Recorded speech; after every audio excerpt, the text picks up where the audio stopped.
আসসালামু আলাইকুম। ইন্দোনেশিয়ার আর রাহিমো মাদ্রাসায় পড়ুয়া এক মেয়ের পরিত্যক্ত লাশ পাওয়া যায় গভীর জঙ্গলে। কিন্তু অবাক করা বিষয় হলো, এর এক সপ্তাহ পরেই সম্পূর্ণ সুস্থ হয়ে সে ফিরে আসে ওই মাদ্রাসায়। আসসালামুয়ালাইকুম। আর সে এখানে আসার পর থেকেই মাদ্রাসা জুড়ে শুরু হয়ে যায় ভয়ঙ্কর এক জিনের তাণ্ডব। আসসালামুয়ালাইকুম সিটি।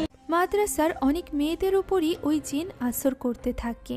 নামাজের মধ্যেই খুন হয় দুজন মেয়ে। সবাই বুঝতে পারে ওই ফিরে আসা মেয়ের ভেতরে করে কোনো জিন এসেছে এই মাদ্রাসায়। তবে চিন্তার বিষয় হলো, এই জিন কোনো স্বাভাবিক সাধারণ শয়তানের অনুসারী জিন নয়, বরং এটি একটি মুসলিম ইমানদার জিন, যার শক্তি সাধারণ জিন থেকে 1000 গুণ বেশি। তবে একজন ইমানদার জিন কেন একটি মৃত মেয়ের শরীরে জায়গা নিবে? কি উদ্দেশ্য তার? সাধারণত হুজুররা দোয়া পড়ে জিন তাড়িয়ে থাকে, তবে যে জিন নিজেই ইমানদার এবং